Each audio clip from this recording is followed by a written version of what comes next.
Colpito da 2 pallottole alla gamba e alla pancia, creduto morto e buttato nelle acque del Sile, vivo per miracolo il 25enne albanese aggredito a Jesolo da 2 connazionali, ora in carcere. Non c'è più alcun dubbio, il corpo trovato il giorno di Santo Stefano a Mira nelle acque del canale appartiene al rugbista di 19 anni, scomparso a fine novembre. 2 milioni di lavoratori in nero attendono il reddito di cittadinanza secondo i calcoli della CGIA di Mestre, sono circa il 50% dei futuri beneficiari di questa misura e si trovano soprattutto al sud. Continua il caso che vede coinvolti i bidelli del sud con falsi titoli, aperto un fascicolo in procura, verifiche in corso. Paura nella notte per un 31enne di Martellago rimasto ustionato all'interno della sua auto a metano dopo essersi acceso una sigaretta. Pioggia di richieste e prenotazioni alla Casa dell'Ospitalità di Mestre con l'arrivo del grande freddo, l'assessore Venturini, duro lavoro ma non lasciamo nessuno in difficoltà.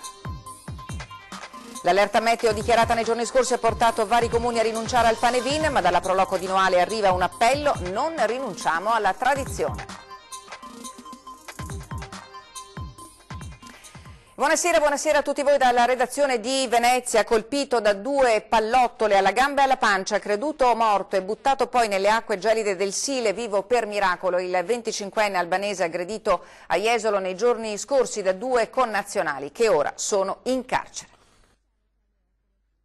Il giudice per le indagini preliminari ha convalidato il fermo per Armiol Gioca e Lefter Discia, i 2 albanesi di 32 e 36 anni accusati di aver sparato con l'intenzione di uccidere a un loro connazionale 25enne, tuttora ricoverato all'ospedale di San Donà.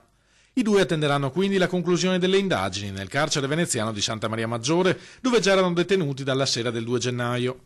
Secondo quanto ricostruito dai carabinieri della compagnia di San Donà, gli indagati hanno incontrato la loro vittima alle 22:40 della sera del 1 gennaio al Gasoline, noto locale di Jesolo, accusandolo di essersi impadronito di un imprecisato quantitativo di cocaina. Il giovane ha negato tutto, ma i 2 sono riusciti a convincerlo con le buone o con le cattive a salire sulla loro auto, una Jaguar XF con targa straniera. Lo hanno poi portato in un appartamento della zona, dove hanno continuato a minacciarlo chiedendogli della droga. Il 25enne ha ripetuto di non saperne niente e la situazione è degenerata. Il più giovane degli aggressori gli ha sparato a una gamba, poi insieme lo hanno caricato nel bagagliaio dell'auto e portato in riva al Sile. Lì gli hanno intimato nuovamente di confessare. Al suo rifiuto lo hanno finito con un colpo di pistola all'addome. Nonostante il dolore e il sangue che sgorgava copiosamente dalle 2 ferite, il ragazzo è riuscito a mantenere la freddezza e a fingersi morto. A quel punto i 2 lo hanno gettato nel fiume col chiaro intento di sbarazzarsi di quello che credevano un cadavere. Appena si sono allontanati, il 25enne si è aggrappato a un arbusto e si è trascinato faticosamente fino a riva, ha raggiunto la casa più vicina e si è attaccato al campanello per chiedere aiuto. Trasportato d'urgenza in ospedale, le sue condizioni restano gravi.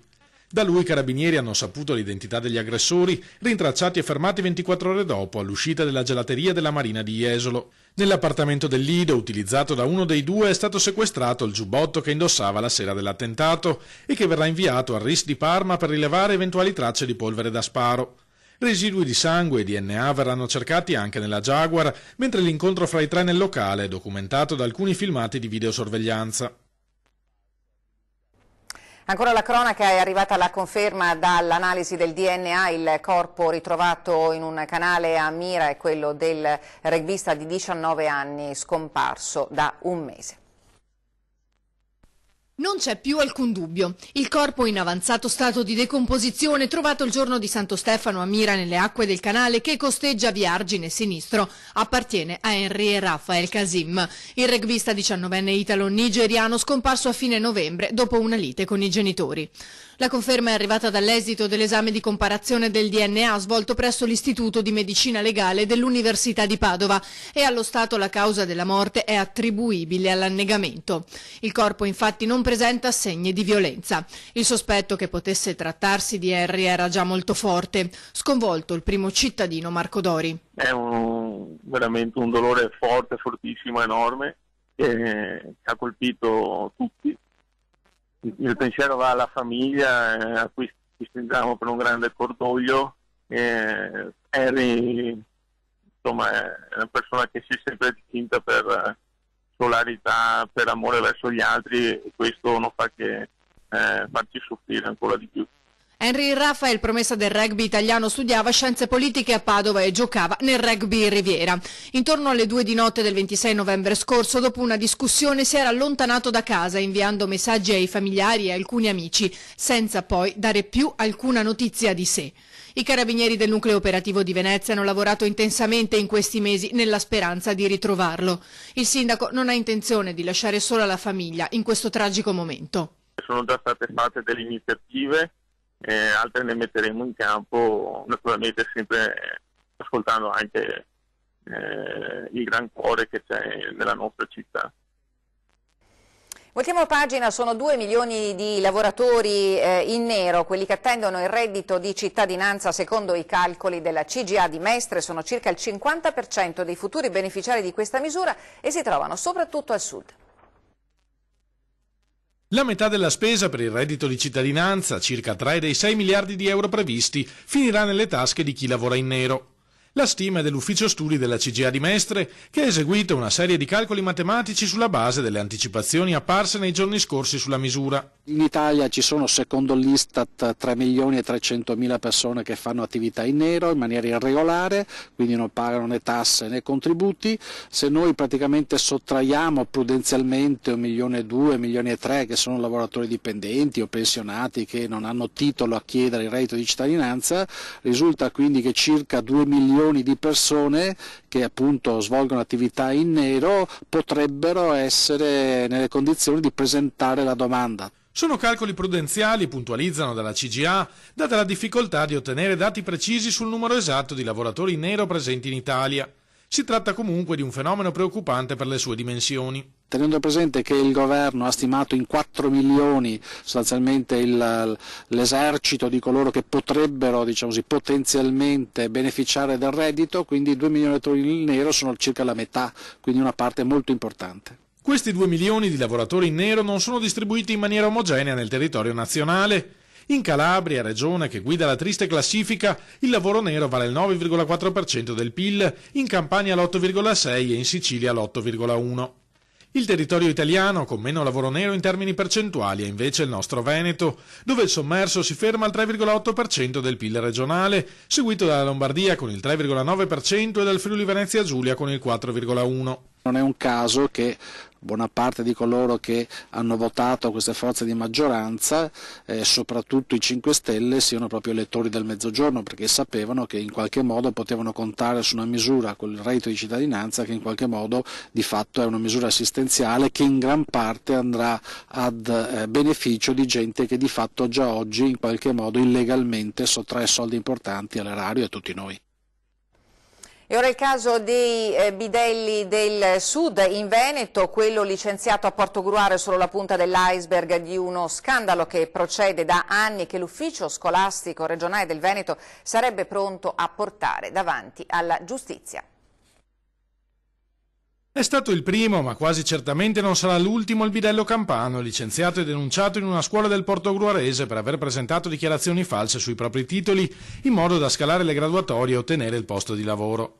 La vicenda è finita sul tavolo della procura, mentre l'iter per il licenziamento non è ancora formalmente concluso. Abbiamo iniziato da qualche tempo un lavoro capillare di controllo sui titoli di tutto il personale non docente delle scuole venete, ricorda l'assessore regionale all'istruzione Elena Donazzan, e lo porteremo a compimento per individuare e punire ogni irregolarità. L'ufficio scolastico regionale del Veneto ha attivato una sorta di gruppo di lavoro, una task force per verificare i titoli, perché ciò che è di più sbagliato è quello di lasciare intendere che proprio a scuola qualcuno possa fare il furbo. Il fenomeno dei bidelli che arrivano dal sud Italia presentando diplomi triennali dall'immancabile punteggio di 100 e si posizionano così in cima alle graduatorie per le scuole venete è noto da tempo. Molti degli enti che hanno rilasciato questi titoli non avrebbero presentato la necessaria documentazione all'amministrazione scolastica veneta che ne ha richiesto la verifica. Secondo indiscrezioni, alcuni di questi episodi si concluderanno presto con nuove denunce in procura. Il Veneto è impegnato da anni in una battaglia politica e legale per ottenere le competenze per gestire le graduatorie a livello regionale. Quando avremo l'autonomia, in particolare nell'istruzione, proprio quel che riguarda il concorso, i vari concorsi per personale amministrativo, quindi anche personale di servizio, personale docente, i presidi, ecco, i concorsi fatti su base regionale avranno certamente una certa rigidità nel controllo, nel confronto, e poi anche per dare dignità al ruolo. A scuola si deve andare sapendo che si va a rappresentare il massimo dell'istituzione educativa e quindi bisogna essere a posto. Paura nella notte per un 31enne di Martellago rimasto ustionato all'interno della sua auto a Castelfranco Veneto. Avvolto dalle fiamme nell'esatto momento in cui, salito in macchina, si è acceso una sigaretta. Sono stati attimi di terrore nella notte per un 31enne di Martellago, nel veneziano, che si trovava a Castelfranco Veneto. Poco prima delle 4 è salito nella sua auto, una Volkswagen Golf alimentata a metano. Per un guasto della vettura, nell'abitacolo si era sprigionato del gas. Quando il 31enne ha acceso la sigaretta è rimasto avvolto dalle fiamme. L'episodio in via Preti, a ridosso del centro storico della città murata. Sono stati i vigili del fuoco subito intervenuti sul posto a mettere in sicurezza la vettura e a chiarire le cause della fiammata, mentre il malcapitato automobilista è stato soccorso dai sanitari del SUEN 118 che lo hanno trasportato nel reparto grandi ustionati dell'ospedale di Padova con lesioni di secondo grado al volto. Le sue condizioni non sono giudicate comunque preoccupanti. Sull'episodio hanno effettuato le verifiche del caso anche i carabinieri. Ha rapinato una cassiera e fuggito con il bottino, ma è stato preso dopo un'ora dai carabinieri. È successo a San Donà. È entrato col volto scoperto nel supermercato Ins di Via Noventa a San Donà di Piave, armato di taglierino, minacciando la cassiera per farsi consegnare il denaro. Venerdì, verso le 17:30. La donna ha cercato di opporsi, ma a quel punto il malvivente ha estratto la lama, riuscendo a portarsi via 450 euro. Nessuno è rimasto ferito. Immediato l'intervento dei carabinieri chiamati dai dipendenti nel negozio. In breve tempo, i militari, dopo aver sentito le varie testimonianze, sono riusciti a fermare un sospettato poco distante. Un 31enne pregiudicato residente a Mantova, ma di fatto senza fissa dimora. È stato dunque bloccato da una pattuglia e portato in caserma, dove c'era la vittima che l'ha riconosciuto e quindi è stato sottoposto a fermo. Gravato da precedenti penali per rapina e reati contro il patrimonio, il 31enne aveva con sé 120 euro ritenuti parte del bottino. Probabilmente è riuscito a sbarazzarsi del taglierino e del denaro restante subito dopo il colpo. Portato in carcere a Venezia, è in attesa della convalida dell'arresto. Pioggia di richieste e prenotazioni alla Casa dell'Ospitalità di Mestre con l'arrivo del grande freddo. L'assessore Venturini: duro lavoro ma non lasciamo nessuno in difficoltà. Sentiamo. Con l'arrivo delle temperature rigide aumenta la preoccupazione per i senza tetto, ma il Comune di Venezia con la Casa dell'Ospitalità e gli operatori di strada non si fanno cogliere impreparati. Al 1° dicembre il Comune di Venezia ha garantito l'accoglienza invernale, il sistema di emergenza inverno, attraverso la messa a disposizione di 35 posti letto in Casa dell'Ospitalità, che possono diventare fino a 50 nelle notti più fredde, ma anche attraverso la creazione e l'utilizzo delle pattuglie di strada, di operatori sociali e di personale sanitario che affiancano le persone in difficoltà, le monitorano, le offrono dei generi di conforto per quelli che non accettano l'accoglienza sotto un tetto e cercano di seguirne l'andamento della salute e delle loro condizioni fisiche e psichiche. Finora sono state prese in carico 84 persone, 68 uomini e 16 donne, di cui 54 si sono presentate per prenotarsi il posto letto che viene dato ogni volta per 2 sere e poi si effettua la turnazione come già accaduto lo scorso anno, continuando però a seguire anche chi resta per strada. È un lavoro duro che però va fatto per evitare delle morti per congelamento in strada e quindi distribuiamo coperte, distribuiamo generi caldi, distribuiamo kit scaldacorpo, distribuiamo tutto quello che può essere utile a chi vive in strada, sapendo che circa da qui ai prossimi 2 mesi accoglieremo altre 200-300 persone presso il dormitorio e riusciremo a dare comunque risposta a una platea molto elevata di persone in difficoltà. È evidente che Venezia in questo tema è all'avanguardia. Molte altre città, vedevo delle immagini da Roma oppure da altre città del nostro paese, sono veramente in difficoltà, quindi dobbiamo ritenerci fortunati grazie al lavoro del Comune, sì, ma anche delle persone che ogni notte sono su strada ad accogliere e sistemare e aiutare queste persone in difficoltà. Le coperte donate finora da cittadini, parrocchie, alberghi sono state circa 300, ma dalla Casa dell'Ospitalità giunge l'appello di continuare a metterne a disposizione per fronteggiare il gelo in arrivo, a supporto di chi non può o spesso non vuole un riparo al coperto. Ci fermiamo, c'è una breve pausa per noi, a tra poco.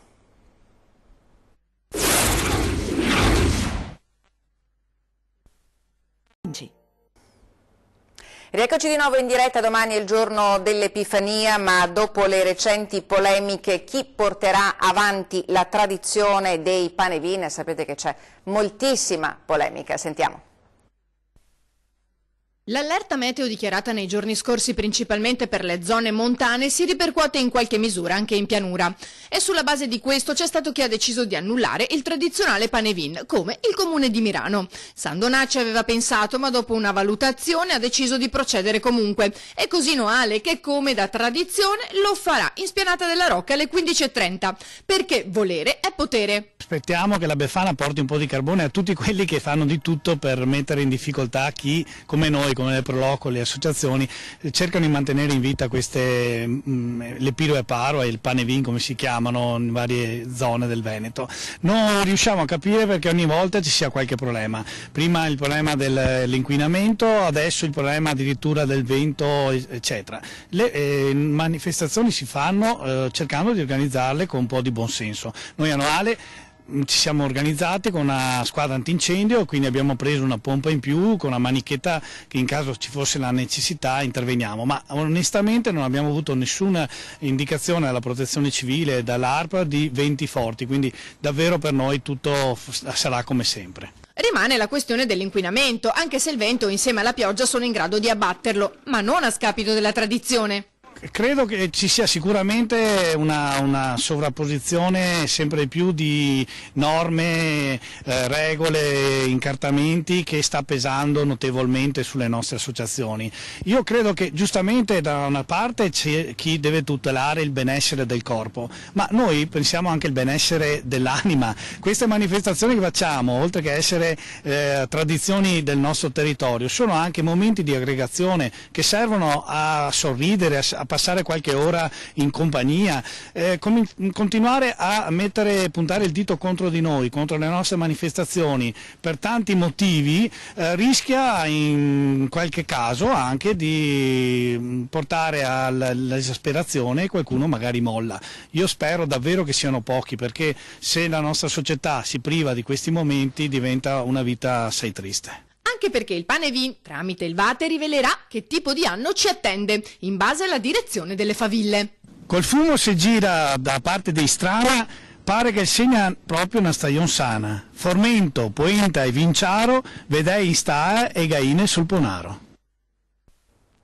Lo sport con il basket domani al Taliercio di Mestre, arriva Vanoli Cremona. Per l'Umana Reyer non sarà una sfida semplice.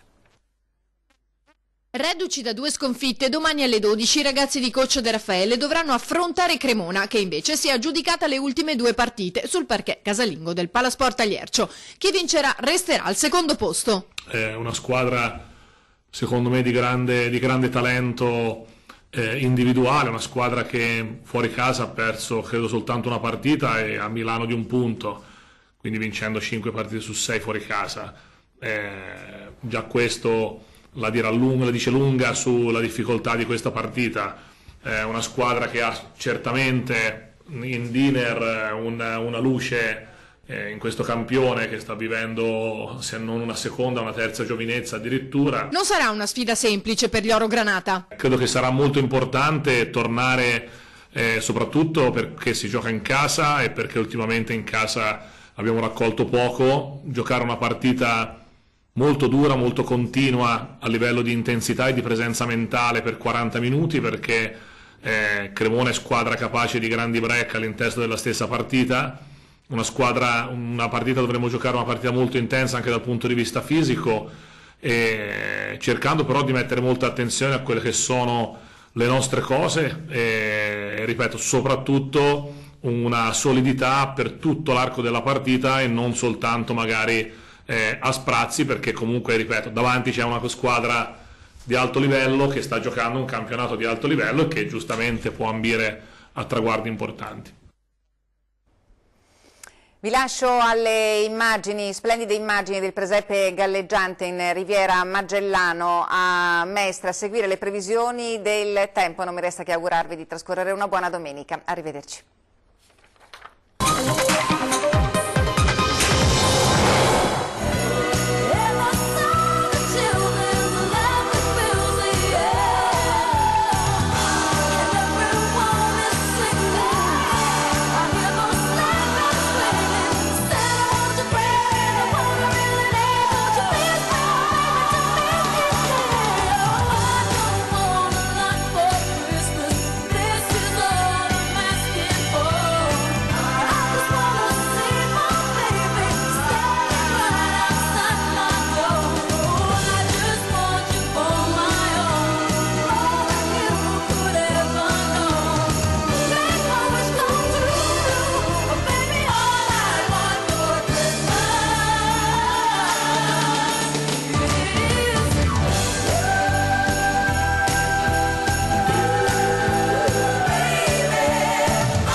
L'Unic Star, le uniche pagliette antibatteriche in commercio prodotte anche per i marchi più importanti, sia nazionali che internazionali. Ben ritrovati al meteo. Epifania all'insegna di un tempo sempre stabile sul Triveneto.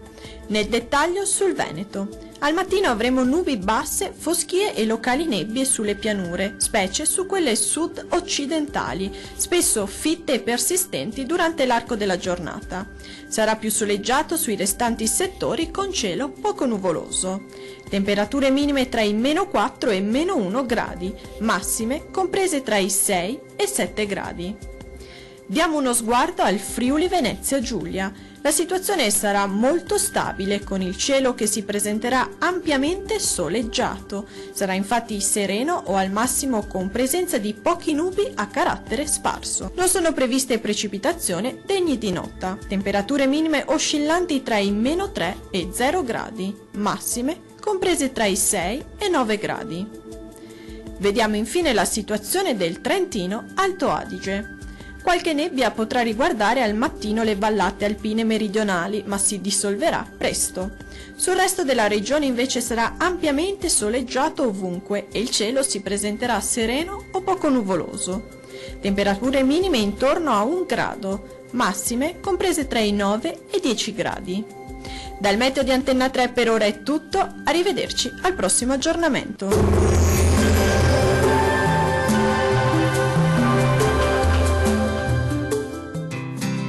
L'Unic Star, le uniche pagliette antibatteriche in commercio prodotte anche per i marchi più importanti, sia nazionali che internazionali.